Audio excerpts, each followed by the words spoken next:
Hello everyone. बेटा geography का जो आपके सीजीएल 2024 के लिए सीरीज चल रही थी, उसी सीरीज का एक अगला वीडियो है ये। इसमें भी हम आपके जो इंपॉर्टेंट क्वेश्चंस, आपके मोस्ट प्रोबेबल क्वेश्चंस हैं, वो हम यहाँ पे सॉल्व करेंगे। ठीक है, तो वीडियो को थोड़ा सा ध्यान से देखना, बहुत ज़्यादा ज़रूरी है। ठीक है, और याद रखना बेटा, ऐसा नहीं हो सकता कि आप बिना पढ़े एग्जाम दो और आपका एग्जाम क्लियर हो जाए। तो आपको पढ़ना तो पड़ेगा, जो डाटा है वो आपको कहीं ना कहीं से तो कैप्चर करना पड़ेगा, चाहे आप इन वीडियोस से करो या किसी और सोर्सेज से करो। हेल्पफुल रहेगा कि आप वीडियोस के थ्रू कर लो, क्योंकि वो इंपॉर्टेंट क्वेश्चंस होते हैं जो एग्जाम में आ चुके हैं या जिनके आने की प्रोबेबिलिटी होती है, और साथ में एक्सप्लेनेशंस जो होते हैं वो बहुत ज़्यादा यूजफुल होते हैं। ठीक है, तो चलिए टाइम वेस्ट नहीं करते, वीडियो को आपका शुरू करते हैं। अब देखो आपका क्वेश्चन क्या दे रखा है।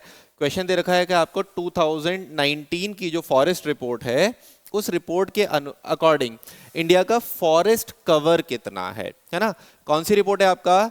2019 की जो आपकी फॉरेस्ट रिपोर्ट है, उस 2019 की फॉरेस्ट रिपोर्ट के अकॉर्डिंग आपका फॉरेस्ट कवर कितना है। अब देखो यहाँ पे याद रखना, 2019 की जो रिपोर्ट आई उसके अकॉर्डिंग जो फॉरेस्ट कवर था, वो फॉरेस्ट कवर है आपका 21.67%। ठीक है, ये आपका 2019 की फॉरेस्ट रिपोर्ट के अकॉर्डिंग है। उसके बाद फॉरेस्ट रिपोर्ट हर 2 साल के बाद आती है। अगली रिपोर्ट कब आई आपका? 2021 में, है ना। 2023 वाली रिपोर्ट अभी नहीं आई है, वो आ जाएगी तो उसका भी डाटा हम देख लेंगे। 2021 वाली रिपोर्ट आई, इसमें जो फॉरेस्ट कवर था वो 21.71% हुआ। ठीक है, लगभग आपका 1560 किलोमीटर स्क्वायर जो है वो फॉरेस्ट कवर आपका इंक्रीज हुआ था। कुछ पॉइंट्स में आपका फॉरेस्ट कवर जो है वो इंक्रीज हुआ। अभी भी लगभग आपका 21% ही है, यहाँ पे 21.67, यहाँ पे 21.71%। ठीक है, होना कितना चाहिए? स्टैंडर्ड जो है, स्टैंडर्ड के अकॉर्डिंग जो फॉरेस्ट कवर है वो 33% होना चाहिए। जो टारगेट है वो कितना है आपका? 33% का। अब धीमे धीमे इंक्रीज हो रहा है, कब तक कंप्लीट हो पाएगा हम नहीं कह सकते, लेकिन मैंने आपको एक आइडिया दे दिया कि 2019 की रिपोर्ट में कितना था, 2021 की रिपोर्ट में कितना था, 19 से 21 में इंक्रीज कितना हुआ। एरिया पूछेगा तो 1560 किलोमीटर का एरिया जो है वो इंक्रीज हुआ है। कुछ एरिया मैंग्रोव का इंक्रीज हुआ है। इंडिया में आपका एमपी की तरफ जो है वो फॉरेस्ट कवर इंक्रीज हुआ है। नॉर्थ ईस्ट की जो स्टेट्स हैं वहां पे फॉरेस्ट कवर जो है वो डिक्रीज हुआ है। कुछ स्टेट्स में नॉर्थ ईस्ट के में वो डिक्रीज हुआ है। तो एक बार फॉरेस्ट रिपोर्ट 2021 वाली देख लेना, 23 वाली अगर आ जाती है तो वो देख लेंगे, नहीं तो डाटा आपका यही रहेगा। ठीक है, तो यहाँ पे आपका जो सही आंसर होगा वो होगा ऑप्शन सी, 21.67%। ठीक है, अगला क्वेश्चन आपका देखते हैं। कौन सा स्टेटमेंट इनकरेक्ट है ग्रेनाइट से रिलेटेड, है ना। ग्रेनाइट आपने देखा होगा, मार्बल देखा होगा, है ना। मार्बल आपका यूज होता है, ग्रेनाइट पत्थर ही होता है मार्बल आपका, ये उससे रिलेटेड है। ठीक है, अब पहला क्या बोल रहा है? Granite is composed mainly of the quartz and feds. Feldspar जो होता है वो आपका माइनर अमाउंट ऑफ मीका होता है, इनसे मिलकर आपका ग्रेनाइट बना हुआ होता है। हाँ बेटा ये चीज़ ठीक है, ग्रेनाइट आपका इन्हीं सारी चीज़ों से मिलकर बना होता है। अगला, ग्रेनाइट जो है वो मोस्ट अबंडेंट रॉक है ना। अर्थ क्रस्ट में जो सबसे ज़्यादा पत्थर मिलता है वो कौन सा मिलता है? ग्रेनाइट मिलता है। आपने देखा होगा, है ना, राजस्थान की तरफ या कई तरफ से आपके ग्रेनाइट पत्थर को निकाला जाता है। तो हाँ, ग्रेनाइट आपका काफ़ी ज़्यादा अमाउंट में मिलता है, ये भी ठीक है ना। These are igneous rock that form when the hot molten rock crystallize and solidify, है ना। ये इग्नियस रॉक है, जब मैग्मा निकलता है, मैग्मा निकलने के बाद जब वो जमना शुरू होता है, तो वैसे ही जब आपका हॉट रॉक्स निकल के वो जमते हैं और सॉलिडिफाई हो जाते हैं, उससे आपका ग्रेनाइट रॉक बनता है। ये चीज़ भी आपका ठीक है कि ग्रेनाइट जो होता है वो आपका इग्नियस रॉक का ही पार्ट होता है, इग्नियस रॉक की ही कैटेगरी होती है आपका ग्रेनाइट। अगला दे रखा है आपको, it is the most common sedimentary rock. बोल रहा है कि ग्रेनाइट जो है वो सेडिमेंट्री रॉक है। बेटा ये चीज़ गलत है ना। ग्रेनाइट जो है वो अवसादी चट्टान नहीं है, ग्रेनाइट बहुत सॉलिड है। ग्रेनाइट में आपका जो गैप्स होते हैं, जो वैकेंट्स जो होते हैं, जो आपके वैक्यूम वाले पॉइंट्स जो होते हैं वो बहुत कम होते हैं। ठीक है, तो ग्रेनाइट आपका बहुत स्ट्रांग होता है। ग्रेनाइट आपका सेडिमेंट्री रॉक नहीं होता है। ठीक है, तो यहाँ पे इनकरेक्ट पूछा था, ऑप्शन डी इसका सही आंसर होगा। अगला क्वेश्चन देखते हैं। Identify the meaning of the continentality, है ना। कॉन्टिनेंट सुना होगा ना हमने, कॉन्टिनेंट। कॉन्टिनेंट मतलब क्या होगा? ज़मीन वाला हिस्सा। और ज़मीन वाला हिस्सा क्या होता है, जितना भी आपका लैंड फॉर्म होते हैं, लैंड फॉर्म एब्जॉर्ब करते हैं जल्दी से हीट को और जल्दी से हीट को रिलीज कर देते हैं। वाटर जो होता है वो हीट को धीमे धीमे एब्जॉर्ब करता है और धीमे धीमे रिलीज करता है। ठीक है, ये वाला पॉइंट हम याद रखेंगे। अब देखो यहाँ पे क्या पूछ रहा है, कॉन्टिनेंटलिटी क्या होता है, very hot during summer and very cold during winter. जैसे ही हॉट होगा, समर होगा, तो जल्दी से वो हीट को एब्जॉर्ब कर लेगा, तो क्या होगा, गर्म हो जाएगा। और जैसे ही आपके विंटर्स आएंगे तो वो हीट को रिलीज कर देगा, जिसकी वजह से वो बहुत ठंडा हो जाएगा। हाँ, कॉन्टिनेंट पे ये चीजें होती हैं, है ना। इसी की वजह से ओशन विंड और जो आपका विंड्स चलते हैं ना, सी ब्रीज और लैंड ब्रीज, उसके पीछे का रीजन यही होता है। ठीक है, चलो अगला है very cold during winter and not hot during summer. ऐसा नहीं होता, जैसे ही धूप पड़ेगी वो बहुत जल्दी गर्म हो जाएगा, तो वो हॉट होता है ना। Very hot during summer and lot of rain. ऐसा कंपल्शन नहीं है कि बहुत ज़्यादा बारिश होगी, लेकिन हाँ, हॉट और जो आपका कोल्ड वाला है वो चीज़ आपका ज़रूरी है। ठीक है, वेरी हॉट ड्यूरिंग विंटर, ऐसा होगा ही नहीं, विंटर्स में वेरी हॉट कैसे हो सकता है। ठीक है, तो ऑप्शन ए जो है वो इसका सही आंसर होगा। अगला क्वेश्चन आपका देखते हैं, Which species of mangrove tree is scientifically known as Heritiera forms, है ना, इन सुंदरबन। आपको पता होगा सुंदरबन डेल्टा जो है वहां पे कौन सा मैंग्रोव मिलता है ना। आप देखो सुंदरबन, सुंदरी के पेड़ मिलते हैं, जिसकी वजह से उसे सुंदरबन नाम दिया गया है। तो बहुत ऑब्वियस, बहुत कॉमन सा क्वेश्चन है, आंसर क्या होगा सर, सुंदरी पेड़ मिलते हैं जिसकी वजह से उसे सुंदरबन बोला गया है। तो वहां पे आंसर क्या होगा, ऑप्शन बी सुंदरी। ठीक है, अगला देखते हैं आपका, in which biosphere reserve is the largest endangered marine mammal, है ना। डंगन जो है वो आपका मिलता है या सी टर्टल्स वगैरह मिलते हैं। ठीक है, तो सी टर्टल जो मिलेंगे वो सी में मिलेंगे ना, है ना, वो आपके ओशन में मिलेंगे ना सी टर्टल्स वगैरह। ठीक है, वो आपके किसी लेक वगैरह में तो नहीं मिलेंगे। ठीक है, अब देखो gulf of Mannar southern tip है, कन्याकुमारी के पास है ना, पाल्क स्ट्रेट के पास है, तो ये आपका ओशन, इंडियन ओशन का पार्ट है। ठीक है, ये श्रीशैलम जो है वो आपका आंध्र प्रदेश का पार्ट है, ये लैंड बॉडीज के अंदर आता है ना। तो ये बायोस्फीयर रिजर्व जो है वो आपका उतना इस चीज के लिए फेमस नहीं है। पंचमढ़ी मध्य प्रदेश का पार्ट है ना, तो पंचमढ़ी में आपका सी वाले टर्टल मिलना बहुत मुश्किल है। ऊपर कंचनजोंगा, कंचनजोंगा जो है वो आपका हिमालयस का पार्ट है, वहां सी टर्टल क्या करेंगे बेचारे। तो आंसर क्या होगा, gulf of Mannar. Gulf of Mannar में ही तो सी टर्टल मिल सकते हैं ना बेटा, ओशंस में मिलते हैं सी टर्टल, है ना, लेक्स में थोड़ी ना मिलते हैं। तो ऑप्शन ए जो है वो इसका सही आंसर होगा। अगला, the first phase of the green revolution restrict largely to the two crops, है ना। मैंने आपको ये बताया था, लास्ट वाला वीडियो भी एक बार देखना, ग्रीन रेवोल्यूशन से कई सारी चीज़ें बताई थी। MS स्वामीनाथन इंडिया में ग्रीन रेवोल्यूशन के फादर बोले जाते हैं। नॉर्मन बोरलॉग जो आपका ग्रीन रेवोल्यूशन में, वर्ल्ड में ग्रीन रेवोल्यूशन के फादर बोले जाते हैं। विलियम गॉड जिन्होंने ग्रीन रेवोल्यूशन टर्म को कॉइन किया था, है ना। इंडिया में ग्रीन रेवोल्यूशन 1966 से 69 में शुरू हुआ, फर्स्ट फेज खरीफ क्रॉप से शुरू हुआ। High yield variety of seeds आए, और ये जो high yield variety of seeds आए थे, ये आए थे वीट के और राइस के, गेहूं और चावल के आए थे। नॉर्थ वेस्टर्न पार्ट जो है आपका पंजाब हरियाणा और जो वेस्टर्न यूपी है उसे फायदा हुआ था अब ग्रीन रेवोल्यूशन से। तो इसका जो सही आंसर होगा वो होगा आपका ऑप्शन बी, वीट और राइस। अगला क्वेश्चन आपका देखते हैं, लार्जेस्ट दून, है ना, दून क्या होता है बेटा, दो माउंटेन्स के बीच में प्लेन एरिया जो होता है ना उसे दून बोलते हैं, और जहां माउंटेन खत्म हो जाते हैं प्लेन एरिया शुरू हो जाता है उसे हम क्या बोलते हैं, द्वार बोलते हैं। और दून और द्वार के आपने बहुत कॉमन एग्जांपल सुने होंगे, देहरादून और हरिद्वार। हरिद्वार के एक तरफ प्लेन है और दूसरी तरफ माउंटेन्स है ना। हरिद्वार से ऋषिकेश की तरफ जाते हैं माउंटेन्स दिखते हैं, हरिद्वार से हम यूपी की तरफ आते हैं तो आपको क्या दिखते हैं, प्लेन दिखता है। तो द्वार जहां से प्लेन एरिया शुरू हो जाता है, और दून क्या होता है, दो माउंटेन रेंज के बीच में जो आपके लोकल प्लेन एरियाज होते हैं उसे हम क्या बोलते हैं, आपका दून बोलते हैं। तो सबसे बड़ा दून क्या है आपका, देहरादून, है ना। जो आपका लार्जेस्ट दून पूछा गया है, तो लार्जेस्ट दून क्या है वो आपका देहरादून है ना। कोटला दून, पतली दून करके और भी कई सारे दून हैं, लेकिन जो लार्जेस्ट है वो क्या है आपका देहरादून।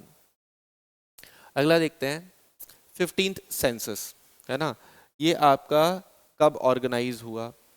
लास्ट वाले वीडियो में मैंने आपको बताया था कि अब तक 15 सेंसस हो चुके हैं, आज़ादी से पहले 8 सेंसस हो चुके हैं, आज़ादी के बाद 7 सेंसस हो चुके हैं। 2021 का जो सेंसस है वो आज़ादी के बाद 8th सेंसस है। टोटल नंबर में 16th सेंसस है। पहला सेंसस 1872 में हुआ, लॉर्ड मायो के टाइम पे, सक्सेसफुल नहीं हुआ था।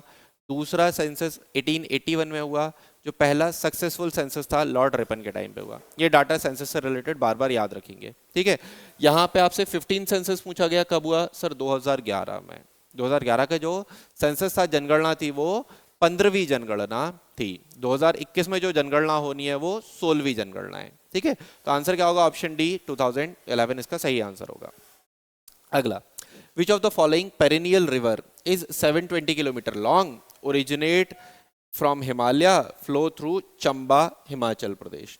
इनमें से कौन सी नदी है जो लगभग 720 किलोमीटर लंबी है, जो हिमाचल में चंबा के आसपास से बहती है, और जो आपका हिमालय से शुरू होती है, और जो पेरिनियल है, मतलब 12 माही नदी है ना, 12 माह चलती है आपकी, ठीक है। अब देखो, हिमाचल प्रदेश में सरयू नदी अयोध्या के पास है, हिमाचल प्रदेश में नहीं जाती। कृष्णा नदी दक्षिण भारत में है, पेनिनसुला इंडिया की नदी है, हिमाचल प्रदेश में नहीं जाती। यमुना नदी हिमाचल प्रदेश में टच करते हुए आती है, या यमुना की ट्रिब्यूटरी है टोन्स नदी, है ना। तो यमुना भी आपका हिमाचल प्रदेश में नहीं जाती। तो एक ही नदी बची जो हिमाचल प्रदेश में जाती है, वो कौन सी है? रावी नदी, है ना। रावी नदी हिमाचल प्रदेश से ही शुरू होती है ना, और हिमाचल में चंबा वैली जो है उसके पास से ये बहती है। तो आंसर क्या होगा आपका? रावी रिवर। ऑप्शन ए सही आंसर होगा, ठीक है। अगला क्वेश्चन देखते हैं। Which of the following combination of animal and areas are found is incorrect, है ना। कौन सा आपका एनिमल दे रखा है और उसका एरिया दे रखा है, तो इसमें से कौन सा इनकरेक्ट है, कौन सा सही नहीं है? कंगारू आपको पता होगा ऑस्ट्रेलिया में मिलता है, तो ये वाला तो करेक्ट है, ये आपको पता है।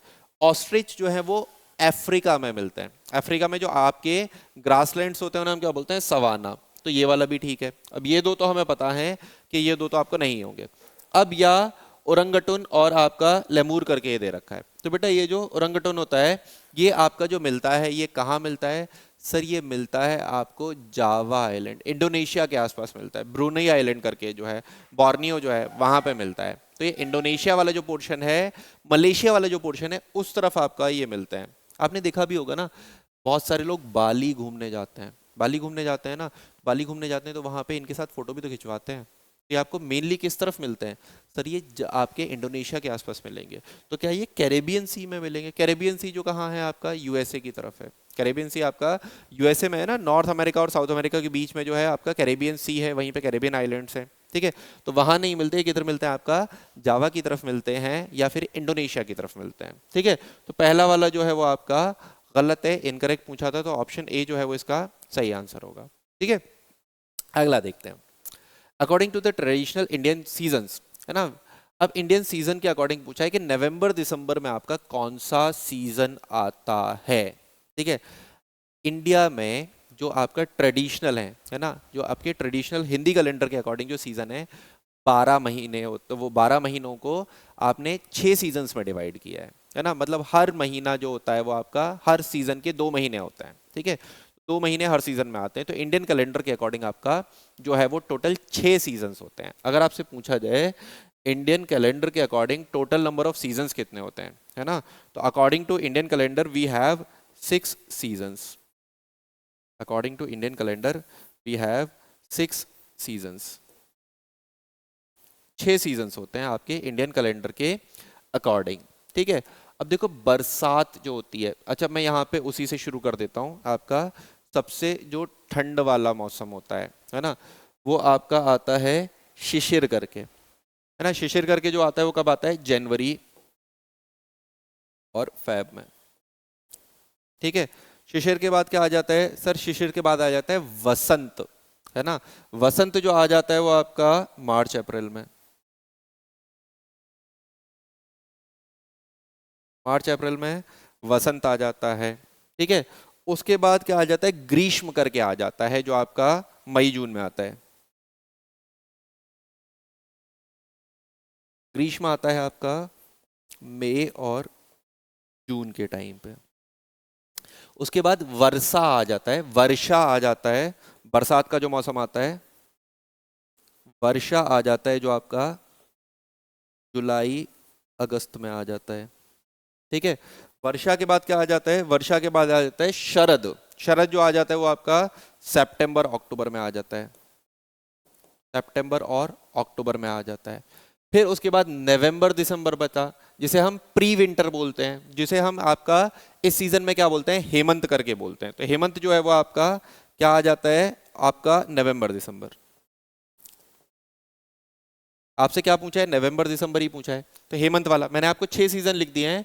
एक बार क्वेश्चन पूछ लिया, अगर सेम क्वेश्चन एसएससी रिपीट करता है या कोई और सीजन आपसे पूछता है तो आपको पता होना चाहिए ये 6 सीजन्स, ठीक है। चलो, तो यहाँ पे आंसर क्या होगा सर, यहाँ पे आंसर होगा हेमंत करके। ऑप्शन सी जो है वो आपका प्री विंटर्स होते हैं, जो आपके नवंबर दिसंबर के टाइम पे होते हैं हिंदू कैलेंडर के अकॉर्डिंग, ठीक है। चलिए, लार्जेस्ट लेक ऑफ इंडिया, है ना, इंडिया की सबसे बड़ी झील कौन सी है। मैंने आपको लास्ट वीडियो में बताया था, इंडिया की जो फ्रेश वाटर लेक, मीठे पानी की सबसे बड़ी झील वुलर लेक। इंडिया की सबसे बड़ी झील चिल्का लेक, खारे पानी की झील है, दुनिया में यह आपका दूसरी सबसे बड़ी झील है, और इंडिया की सबसे बड़ी झील है जो चिल्का लेक है। तो वर्ल्ड की सबसे बड़ी झील या आपकी लेक क्या है, कैस्पियन सी। वर्ल्ड की फ्रेश वाटर की सबसे बड़ी आपकी लेक क्या है, लेक सुपीरियर, ठीक है। तो ये डाटा हम याद रखेंगे, लास्ट वाले वीडियो में मैंने आपको ये बताया भी था डिटेल में, ठीक है। तो यहाँ पे इंडिया की सबसे बड़ी झील पूछा, आंसर क्या होगा, चिल्का लेक, उड़ीसा में सिचुएटेड है, पुरी टेम्पल के पास। ऑप्शन डी सही आंसर है। अच्छा, ये गलत है, यहाँ पे ऑप्शन डी होगा आपका जो इसका सही आंसर होगा, ठीक है। अगला क्वेश्चन बोल रहा है कि आपका 2011 की जनगणना के अनुसार ये कुछ स्टेट दे रखे हैं, ये स्टेट्स की कुछ कैरेक्टरिस्टिक दे रखे हैं, ठीक है। तो ये आपको क्रॉस चेक करना है। तो आपसे दे रखा है एक तरफ केरला, केरला को बोला है हाईएस्ट सेक्स रेशियो। हाँ बेटा, केरला का जो सेक्स रेशियो था वो सबसे ज्यादा था, केरला का सेक्स रेशियो सबसे ज्यादा था। कितना था सर, 1084 के अराउंड था केरला का सेक्स रेशियो, जो भारत में सबसे ज्यादा सेक्स रेशियो था, ठीक है। हरियाणा, स्टेट्स में जो लोएस्ट सेक्स रेशियो था वो हरियाणा का था, ये भी सही है। आपका 879 के अराउंड था हरियाणा का सेक्स रेशियो, जो राज्यों में सबसे कम था। अगला बचा आपका गोवा, है ना, highest percentage of urban population, ये चीज भी सही है। आपके गोवा की लगभग 62 पॉइंट समथिंग परसेंट जो पॉपुलेशन है वो क्या है आपका, अर्बन है। तो इंडिया में सबसे ज्यादा जो अर्बन पॉपुलेशन किसी स्टेट में है वो स्टेट क्या है आपका, गोवा होगा, ठीक है। वैसे तो आपका दमन दीव की तरफ आपका अर्बन पॉपुलेशन ज़्यादा है, चंडीगढ़ वगैरह दिल्ली की तरफ, दिल्ली में सबसे ज़्यादा है, 97% के अराउंड जो है दिल्ली में अर्बन पॉपुलेशन है। लेकिन यहाँ पे स्टेट्स में अगर पूछा जाए तो गोवा है। तो इसका आंसर क्या होगा, ए, बी और सी, है ना, ए, बी और सी, मतलब ऑप्शन डी जो होगा वो इसका सही आंसर होगा, ठीक है। चलिए अगला देखते हैं, एनर, पेंजारा, वैगू, ये जो आपके ट्रिब्यूटरीज हैं, ये सहायक नदियां हैं। पूछ रहा है कि ये सहायक नदियां कौन सी नदी की है ना, कौन से रिवर की ये ट्रिब्यूटरीज हैं। तो बेटा ये जो ट्रिब्यूटरीज हैं वो गोदावरी की है ना, सॉरी तापी रिवर की हैं। ये जो ट्रिब्यूटरीज हैं वो आपका तापी रिवर की सहायक नदियां हैं, ट्रिब्यूटरीज ये आपका है ना। तो याद रखना, आपसे पूछा जाए ये ट्रिब्यूटरीज कौन सी नदी की हैं, तो आंसर होगा आपका क्या, तापी रिवर। मैंने आपको बार बार बोला है कि एसएससी आपका ट्रिब्यूटरीज ज्यादा पूछ रहा है जितनी भी रिवर्स हैं उनकी, ठीक है। चलो अगला question, in a particular trophic level how is the standing crop measure, है ना, एक ट्रॉपी लेवल में स्टैंडिंग क्रॉप को कैसे मेजर किया जाता है ना। तो मेजर किया जाता है उसे बायोमास से। तो आंसर क्या होगा, आंसर ए, बायोमास इसका सही आंसर होगा। अगला देखते हैं, 2011 के सेंसस दे रखा है, उसके अकॉर्डिंग हमें अरेंज करना है स्टेट्स को, है ना, लिटरेसी रेट के अकॉर्डिंग, है ना। जनगणना में आपकी 2011 की जनगणना में साक्षरता के अनुसार आपको अरेंज करना है स्टेट्स को, ठीक है। पता होगा कि केरल में सेक्स रेशियो ज्यादा था और केरल में साक्षरता भी ज्यादा थी, ऑलमोस्ट 95% के अराउंड केरल में साक्षरता थी, लिटरेसी रेट थी। तो सबसे ज्यादा लिटरेसी किसमें, केरल में, ठीक है। उससे कम लिटरेसी किस में रहेगी आपका, हिमाचल में, और सबसे कम लिटरेसी इन तीनों में जो थी वो हरियाणा में थी। ओवरऑल सबसे कम लिटरेसी थी आपका यूपी और बिहार में, सबसे लास्ट में बिहार था और उससे ऊपर आपका लिटरेसी में यूपी था, लगभग 65% के अराउंड लिटरेसी थी दोनों में। बिहार में 65 थी, यूपी में शायद 67% थी, और आपके केरल में लगभग 95 से 97 के अराउंड लिटरेसी थी। तो यहाँ सीक्वेंस क्या होगा, ए बी सी करके सीक्वेंस होगा, ए बी सी, मतलब ऑप्शन ए जो है वो आपका सही आंसर होगा। डिसेंडिंग ऑर्डर में लगाना है, ऑप्शन ए सही आंसर होगा। ठीक है, अगला क्वेश्चन देखते हैं। Norwesters are the dreaded evening thunderstorm seen in. Norwesters एक क्लाइमेट कंडीशन होती है ना, एक क्लाइमेटिक कंडीशन होती है आपका नॉर्वेस्टर्न। और ये जो नॉर्वेस्टर्न है ये आपका जनरली जो मिलता है वेस्ट बंगाल आसाम वाला जो रीजन है उस तरफ ये साइक्लोनिक कंडीशन कह सकते हैं, थंडर स्टॉर्म्स बोल सकते हैं, कि आपके बरसात होती है, मतलब बिजली वगैरह का लगती है, बरसात होती है, उस तरीके की कंडीशन ये होती है। आपका क्लाइमेटिक कंडीशन है, जनरली किधर मिलेगी, वेस्ट बंगाल और असम की तरफ ये कंडीशन मिलती है। लोकल लैंग्वेज में इसे आपका नॉर्वेस्टर्न बोला जाता है। ठीक है, अगला क्वेश्चन, ऑप्शन डी इसका सही आंसर होगा। अगला क्वेश्चन आपको यहाँ पे ओशन के साइज के अकॉर्डिंग आपको लगाना है ना, ओशंस के साइज के अकॉर्डिंग आपको सीक्वेंस लगाना है। अब देखो यहाँ पे ओशंस की बात करी जाए, शायद आपको पता होगा कि सबसे बड़ा ओशन जो है वो पैसिफिक ओशन है। ठीक है, अब देखो पैसिफिक ओशन सबसे बड़ा है, ये सबको पता है, तो उसने ऑप्शन में, सब ऑप्शन में उसने पैसिफिक जो है वो पहले रख रखा है। पैसिफिक ओशन के बाद जो दूसरा सबसे बड़ा ओशन आता है वो आता है अटलांटिक ओशन।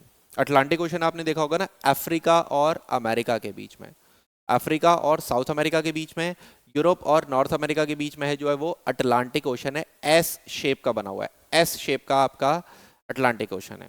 ठीक है, तो यही अटलांटिक ओशन दूसरा सबसे बड़ा ओशन है। तो यहाँ पे पैसिफिक के बाद दूसरा सबसे बड़ा ओशन क्या है, अटलांटिक ओशन। तो यहाँ पे देखो ए और सी तो एलिमिनेट हो गया, बी और डी बचा। अब अटलांटिक ओशन के बाद आता है आपका इंडियन ओशन। तीसरा जो सबसे बड़ा ओशन है वो कौन सा है, इंडियन ओशन, है ना। तो इंडियन ओशन आपका यहाँ पे आ गया थर्ड नंबर पे, यहाँ पे भी आपका थर्ड नंबर पे। हाँ, आर्कटिक ओशन ये गलत दे रखा है ना। आपका यहीं से अटलांटिक से ही चीजें खत्म हो जाएंगी। अगर आपको पता है कि दूसरा सबसे बड़ा अटलांटिक है, तो देखो यहाँ पे इंडियन दे रखा है, यहाँ पे अटलांटिक दे रखा है, तीसरे में इंडियन दे रखा है, और यहाँ पे आर्कटिक दे रखा है। आर्कटिक आपका छोटा सा ओशन है, उतना बड़ा नहीं है, तो अपने आप ही एक ही ऑप्शन बचा, ऑप्शन बी। सबसे बड़ा पैसिफिक, दूसरा अटलांटिक, तीसरा इंडियन और चौथा अंटार्कटिक ओशन, है ना। ये आपका सीक्वेंस दे रखा है जो ओशंस का, आपका लार्ज से स्मॉल की तरफ है, लार्जेस्ट टू स्मॉलेस्ट की तरफ का सीक्वेंस। ठीक है, चलो, तो ऑप्शन जो बी है वो इसका सही आंसर है।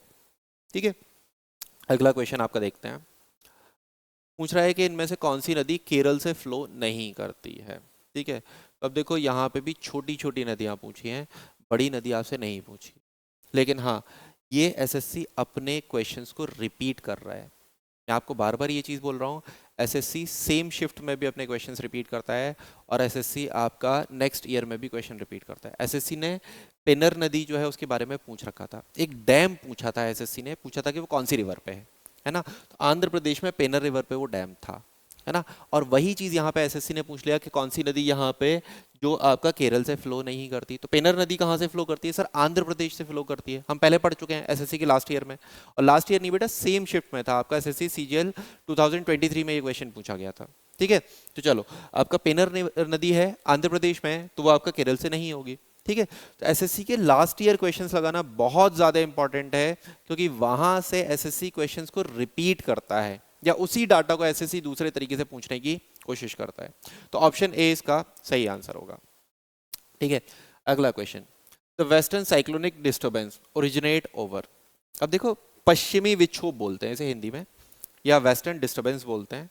ये वेस्टर्न डिस्टर्बेंस की वजह से भारत में, उत्तर भारत में, पंजाब की तरफ, हरियाणा की तरफ आपके, या कुछ और भी आसपास का जो एरिया है, या वेस्टर्न यूपी जो है, वहाँ पे बारिश होती है विंटर्स के सीजन में। तो अगर आपसे पूछा जाए कि विंटर्स के सीजन में इंडिया में अगर बारिश होती है नॉर्दर्न इंडिया में, तो उसका रीजन क्या होता है, तो आंसर क्या होता है, वेस्टर्न साइक्लोनिक डिस्टर्बेंस। अच्छा, ये वेस्टर्न साइक्लोनिक डिस्टर्बेंस होता किसकी वजह से है, वेस्ट की तरफ होगा, है ना। वेस्ट की तरफ, इंडिया का बे ऑफ बंगाल वेस्ट में तो नहीं है इंडिया के, पैसिफिक ओशन इंडिया के ईस्ट की तरफ है, जापान की तरफ है, या अगर हम बिल्कुल अमेरिका क्रॉस कर जाएं तो वेस्ट की तरफ पहुंचेगा, या फिर मेडिटेरेनियन सी और अरेबियन सी। अरेबियन सी से नॉर्थ में बारिश उतनी नहीं होगी, यहाँ पे मेडिटेरेनियन सी है जिसे हम भूमध्य सागर बोलते हैं, वहाँ पे आपका हाई प्रेशर बनता है, और इंडिया की तरफ लो प्रेशर बनता है, जिसकी वजह से वहाँ से साइक्लोनिक विंड्स जो होती हैं वो आपका जेट स्ट्रीम्स के साथ इंडिया आती हैं, हिमालय से टकराती हैं, 2 ब्रांच में आपका डिवाइड हो जाती हैं, और उनमें से एक ब्रांच जो होती है वो इंडिया में बारिश करवा देती है ना, जिसकी वजह से विंटर रेनफॉल होता है इंडिया में। तो वेस्टर्न डिस्टर्बेंस, पश्चिमी विक्षोभ जो है वो इंडिया में कहाँ से शुरू होता है, इंडिया में जो आता है वो शुरू कहाँ से होता है, वो शुरू होता है आपका भूमध्य सागर से, मेडिटेरेनियन सी से, जो अफ्रीका और यूरोप के बीच में है ना। स्ट्रेट ऑफ जिब्राल्टर आपने सुना होगा, बहुत फेमस स्ट्रेट है ना, वो आपका अटलांटिक ओशन को आपका मेडिटेरेनियन सी से कनेक्ट करता है। ठीक है, चलिए अगला क्वेश्चन हम आपका देखते हैं, इसका आंसर डी जो होगा वो सही होगा। अगला क्वेश्चन देखते हैं, identify the odd one out. अब देखो रीजनिंग का क्वेश्चन है, ऑड वन आउट, लेकिन यहाँ ज्योग्राफी के कंसेप्ट लगेंगे। ऑड वन आउट आपसे पूछ रहा है, मॉडर्न एग्रीकल्चर टेक्नोलॉजी। हाँ sir, modern agriculture technology agriculture से रिलेटेड है। Seed, fertiliser, water technology, seed और वाटर को फर्टिलाइजर के साथ मिला के लगाने की टेक्नोलॉजी, ये भी हाँ एग्रीकल्चर से रिलेटेड है। ग्रीन रेवोल्यूशन, ये भी एग्रीकल्चर से रिलेटेड है। White revolution, white revolution milk production से रिलेटेड है। तो ये आपका बाकी एग्रीकल्चर और ये मिल्क प्रोडक्शन, एनिमल हस्बेंड्री का पार्ट आ जाएगा। तो ऑड वन आउट में आंसर क्या होगा सर, वाइट रेवोल्यूशन, है ना। वर्गीस कुरियन का नाम सुना होगा, जिन्हें फादर ऑफ वाइट रेवोल्यूशन बोला जाता है। ठीक है, तो यहाँ पे ऑप्शन डी सही आंसर होगा। अगला देखते हैं, select the correct statement for which the given option, है ना। गिवन ऑप्शंस में आपको करेक्ट स्टेटमेंट सेलेक्ट करना है, करेक्ट स्टेटमेंट बताना है, सही स्टेटमेंट आपको बताना है। पहला, there is plenty of rainfall observed in central India, है ना। बोल रहा है कि भारत में, मध्य भारत यानी कि मध्य प्रदेश की तरफ हम प्लेंटी ऑफ रेनफॉल, बहुत ज़्यादा रेनफॉल बारिश देखते हैं थ्रू आउट इंडिया, आपके ईयर में, पूरे साल में। बेटा मध्य प्रदेश की तरफ आपका बारिश कम होती है, बुंदेलखंड वाला एरिया जो सेंट्रल इंडिया का पार्ट है, बारिश कम होती है, किसान सुसाइड कर देते हैं क्योंकि रेनफॉल नहीं होता, फसल जो है वो ख़राब हो जाती है, उतनी अच्छी फसलें नहीं होती हैं। तो जो आपके किसानों के सुसाइड के जो केसेस आते हैं, आप देखो उस तरफ से आते हैं, तो वहाँ बारिश नहीं होती है। तो पहला वाला जो है वो आपका इनकरेक्ट है, सेंट्रल इंडिया में आपका मध्य प्रदेश की तरफ बारिश नहीं होती है ना। ये प्लेंटी ऑफ रेनफॉल नहीं होता, सबसे कम रेनफॉल होता है, बहुत कम रेनफॉल होता है उस तरफ आपका। ठीक है, अगला question, there is extreme cold in southern India during the winters, winters में साउथ इंडिया में बहुत ज़्यादा ठंड पड़ती है। ये गलत है। अब ये गलत कैसे है थोड़ा सा समझना। हम यहाँ पे कई बार मैंने आपको बताया होगा, नहीं बताया तो याद रखना, मैं यहाँ पे बता देता हूँ। ये पेनिनसुला इंडिया है आपका, पराद्वीपीय भारत है। वाटर जो होता है ना, एटमॉस्फेयर में वाटर जब भी आता है, एटमॉस्फेयर में वाटर जब भी आएगा तो वाटर आपका क्रिएट करता है मॉडरेटिंग इफेक्ट। मॉडरेटिंग इफेक्ट का मतलब क्या होता है, वाटर वेपर्स होने की वजह से एटमॉस्फेयर में बहुत जल्दी टेम्परेचर आपका चेंज नहीं होता है, टेम्परेचर में बहुत जल्दी चेंजेस नहीं होते हैं। और साउथ इंडिया पूरा कोस्ट के आसपास बना हुआ है, साउथ इंडिया पूरा कोस्ट के आसपास बना हुआ है। इधर आपके वाटर बॉडीज हैं, इधर सारे में क्या है आपके वाटर बॉडीज हैं। जब वाटर बॉडीज हैं तो पानी जो है वो वेपर्स में कन्वर्ट होगा, वो आसपास के एटमॉस्फेयर में रहेगा, तो आपका वहाँ पे बहुत ज़्यादा ठंड या गर्मी नहीं पड़ सकती है। मुंबई में बहुत ज़्यादा ठंड नहीं पड़ती, चेन्नई वगैरह में बहुत ज़्यादा ठंड नहीं पड़ती है। ठीक है, कोलकाता वगैरह जितने भी कोस्टल एरियाज हैं वहाँ पे बहुत ज़्यादा ठंड नहीं पड़ सकती है। ठीक है, तो ये वाला भी एक्सट्रीम कोल्ड कंडीशन वाला भी गलत है। साउथ इंडिया में एक्सट्रीम कोल्ड कंडीशंस नहीं हो सकते हैं, नॉर्थ इंडिया में हो सकते हैं, ये आपके उत्तर भारत में दिल्ली में ये हो सकते हैं। ठीक है, अगला, there is a very little temperature difference between day and night in the coastal areas of Kerala. Kerala के जो कोस्टल एरियाज हैं वहाँ पे डे और नाइट के टेम्परेचर में डिफरेंस जो होता है वो कम होता है। ये चीज़ बिल्कुल सही है। मैंने अभी ये बताया, कोस्ट के पास वाटर वेपर्स ज़्यादा, तो टेम्परेचर डिफरेंस जो होगा वो कम हो जाएगा, क्योंकि वाटर की प्रॉपर्टी होती है मॉडरेटिंग इफेक्ट, मतलब टेम्परेचर में डिफरेंस को वो कम करने की कोशिश करता है। तो थर्ड वाला जो होगा वो आपका सही होगा। There is a very little temperature difference between day and night in Rajasthan, है ना। बोल रहा है कि राजस्थान में दिन और रात का तापमान जो होता है, टेम्परेचर जो होता है, उसमें डिफरेंस बहुत कम होता है। बेटा सबसे ज़्यादा जो आपका टेम्परेचर का डिफरेंस होता है वो राजस्थान में ही होता है, डे और नाइट टेम्परेचर। दिन बहुत ज़्यादा गर्म और रात बहुत ज़्यादा ठंडी होती है।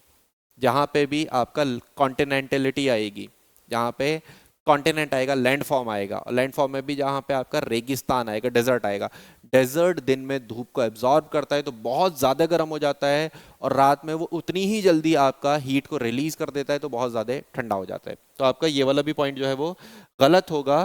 तो ऑप्शन सी जो है वो सही आंसर होगा कि केरल के कोस्ट के आसपास वाला जो रीजन्स हैं वहां पे आपका टेम्परेचर डिफरेंस जो है वो कम होगा। ठीक है, अगला क्वेश्चन,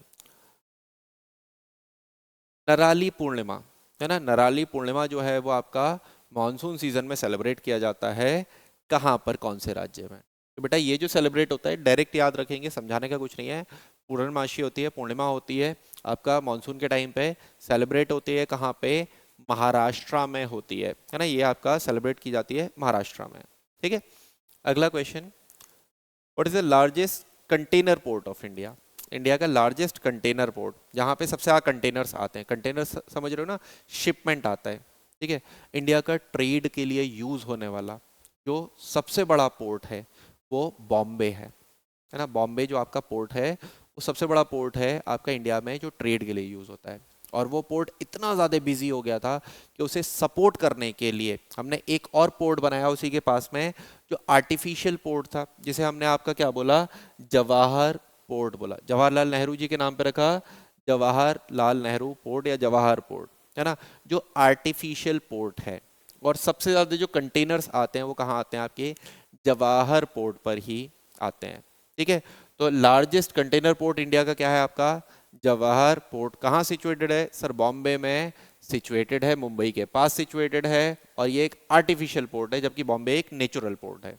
ठीक है, चलिए अगला क्वेश्चन, 2011 के सेंसस के according which state of India has highest Hindu population?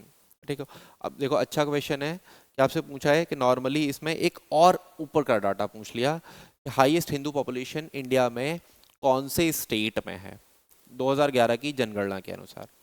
अगर बात करी जाए 2011 की जनगणना की, तो उसमें आपका 79 पॉइंट समथिंग, मतलब मैं राउंड ऑफ करके 79 ही बोलता हूँ या 80 बोल देते हैं, 80% पॉपुलेशन जो है वो हिंदू है ना।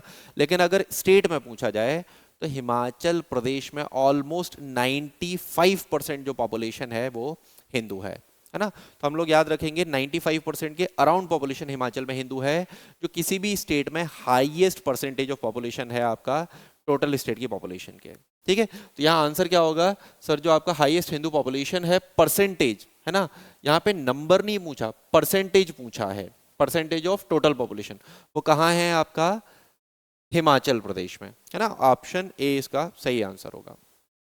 अगला क्वेश्चन देखते हैं, a natural process of mechanical disintegration और chemical decomposition of rock of the crust of earth by certain physical and chemical agents या agencies of the atmospheric known as। बोल रहा है कि आप भैया जो मैकेनिकली मतलब फोर्सफुली टूट जाते हैं, हवा चलती है अपने साथ छोटे छोटे पत्थर ले जाती हैं, उसकी वजह से पत्थर जो होते हैं वो टूटते जाते हैं, पत्थर एक दूसरे के ऊपर गिरते हैं उसकी वजह से पत्थर टूटते जाते हैं, पानी बहता है उसकी वजह से पत्थर जो है वो टूटते जाते हैं, केमिकल रिएक्शंस होते हैं उसकी वजह से पत्थर जो है वो टूटते जाते हैं। और यही जो पत्थरों का टूटना होता है, ये छोटे छोटे पार्ट्स में जो पत्थर टूटते हैं, इसे हम क्या बोलते हैं? आपका वेदरिंग बोलते हैं। इसे हम क्या बोलते हैं? वेदरिंग प्रोसेस बोलते हैं। और ये हवा के साथ पानी के साथ बह के जाते हैं, एक जगह डिपोजिशन हो जाते हैं, है ना। तो वेदरिंग और इरोजन आपने ये पढ़ा होगा, और वेदरिंग और इरोजन ही आपके रीजन होते हैं सॉइल फॉर्मेशन का। तो जब वो ट्रांसपोर्टेशन होता है तो उसे हम क्या बोलते हैं? इरोजन बोलते हैं, और जब वो टूटते हैं तो उसे हम क्या बोलते हैं? आपका वेदरिंग बोलते हैं। तो यहाँ पे आपसे वही पूछा है कि जब ये टूटते हैं तो उसे हम क्या बोल देते हैं? वेदरिंग बोल देते हैं। ऑप्शन ए बी जो है वो इसका सही आंसर होगा। ठीक है, अगला क्वेश्चन देखते हैं, name the longest highway single tube tunnel reduce the travel and overall distance between the Manali and Kelong. Manali और केलोंग के बीच में जो आपका डिस्टेंस है उसे काफ़ी कम कर दिया, सिंगल ट्यूब टनल है ये आपका कौन सी टनल है ना। One of the longest tunnel है आपका ये वाली टनल, ऑलमोस्ट 9 किलोमीटर के अराउंड है ये आपका। चलो अब यहाँ पे देखो, जवाहर टनल जो है ना, जवाहर टनल आपका सिचुएटेड है कश्मीर में, तो जवाहर टनल कश्मीर में, लेकिन यहाँ पे हिमाचल प्रदेश की बात कर रहा है, मनाली हिमाचल प्रदेश में है, तो ये तो यहाँ पे नहीं हो सकती। और कोई टनल ऐसी नहीं जो हिमाचल प्रदेश से कश्मीर तक वहां तक जाती हो, इतनी लंबी कोई टनल नहीं है। ठीक है, दूसरी आपका कार्बोडेट टनल जो है वो वेस्टर्न घाट पे सिचुएटेड है ना, वेस्टर्न घाट पे जो आपका सह्याद्री है, जो आपके वो है वेस्टर्न घाट का जो पार्ट है वहां पे सिचुएटेड है आपकी ये दोनों टनल। नाथुवाडी भी वहीं पर है और आपका कार्बोडेबी जो है वो वेस्टर्न घाट पे ही है। कोंकण रेलवे सुना होगा, तो ये कोंकण रेलवे या उधर कोंकण की तरफ ये सिचुएटेड है आपका ये वाला टनल। एक ही टनल है जो अटल टनल है ना, 9 पॉइंट समथिंग किलोमीटर इसकी आपकी लेंथ है जो आपके अटल टनल की है, जो आपका मनाली को केलोंग से आपका या मनाली को लाहौल वैली से कनेक्ट करता है आपका अटल टनल। तो ऑप्शन बी जो है वो इसका सही आंसर है। ठीक है, the layer of earth that separate the crust from the core. बहुत इजी क्वेश्चन है, बहुत ज़्यादा इजी। आपको 3 लेयर पढ़ाई थी अर्थ की, क्रस्ट, मेंटल, कोर। आपसे पूछा है क्रस्ट और कोर के बीच में कौन सी लेयर आती है, सर क्रस्ट और कोर के बीच में लेयर आती है मेंटल। इससे इजी क्या ही क्वेश्चन हो सकता है। ठीक है, चलो तो यहाँ पे आंसर क्या होगा, ऑप्शन सी मेंटल जो है वो इसका आपका सही ऑप्शन है। ठीक है, अगला question, Shevaroy hills. Shevaroy hills कहाँ पर लोकेटेड हैं? अब देखो बेटा, ये जो एनसीईआरटी है, 11th क्लास की ज्योग्राफी की एनसीईआरटी में ये हिल्स आपको दे रखे हैं, स्पेसिफिकली मेंशन कर रखे हैं, Nallamala hills, Shevaroy hills, Javadi hills, है ना। ये हिल्स सारे ईस्टर्न घाट का पार्ट हैं, ईस्टर्न घाट का पार्ट है, ये मेंशन कर रखे हैं वहाँ पे। अब ईस्टर्न घाट का पार्ट है तो ये किधर होंगे, ईस्ट वाले जो आपके ईस्टर्न कोस्ट पे जो स्टेट्स हैं उनका पार्ट होंगे। क्या तमिलनाडु ईस्ट पे है? हाँ सर, तमिलनाडु ईस्ट पे हो सकता है। राजस्थान ना ईस्ट पे है ना वेस्ट पे है, तो राजस्थान हट जाएगा। उड़ीसा ईस्ट की तरफ है, छत्तीसगढ़ आपका कोस्ट पे नहीं है। ठीक है, तो यहाँ पे याद रखना, ये जो शेवरॉय हिल्स हैं, ये शेवरॉय हिल्स तमिलनाडु वाले पार्ट में आते हैं। नल्लामला हिल्स जो है वो आपके आंध्र प्रदेश वाले पार्ट में आते हैं, बट शेवरॉय हिल्स जो हैं वो आपका पार्ट है किसका, तमिलनाडु का। ठीक है, आप मैप देखोगे आपको दिख जाएगा, एनसीईआरटी में ये आपको दे भी रखा है। ठीक है, तो इसका आंसर क्या होगा, option A Tamil Nadu, Shevaroy hills. अगला, कौन से ईयर में जॉइंट फॉरेस्ट मैनेजमेंट ने लॉन्च किया आपका नेशनल फॉरेस्ट पॉलिसी? ठीक है, नेशनल फॉरेस्ट पॉलिसी जो है ना, वो आपका शुरू हुआ था 1988 से। नेशनल फॉरेस्ट पॉलिसी जो है 1988 से शुरू हुई थी। 1988 से इन्होंने अपनी रिपोर्ट पब्लिश करना शुरू किया था, हर 2 साल पे अपनी रिपोर्ट पब्लिश करते हैं। लास्ट वाले वीडियो में हमने देखा भी था कि इनकी रिपोर्ट 2019 में आई, जिसमें 21.67% फॉरेस्ट कवर था। उसके बाद 2021 में आई, जिसमें 21.71 फॉरेस्ट कवर था, परसेंटेज ऑफ फॉरेस्ट कवर था। और अब आपका 2023 की रिपोर्ट आनी थी, अभी तक नहीं आई है, आ जाएगी, है ना। तो ये आपका कब से शुरू हुई थी, आपका 1988 से ये आपका फॉरेस्ट पॉलिसी जो है वो शुरू हुई थी। तभी से आपके फॉरेस्ट रिपोर्ट पब्लिश होना शुरू हुए थे, जो बाय एनुअल हैं, मतलब हर 2 साल में एक बार पब्लिश किए जाते हैं। तो ऑप्शन सी इसका सही आंसर होगा। तो बेटा इस वीडियो में हम लोग इतने ही क्वेश्चंस को रखते हैं, अगले वीडियो में और इंपॉर्टेंट क्वेश्चंस जो होंगे वो आपका कवर करेंगे। ठीक है।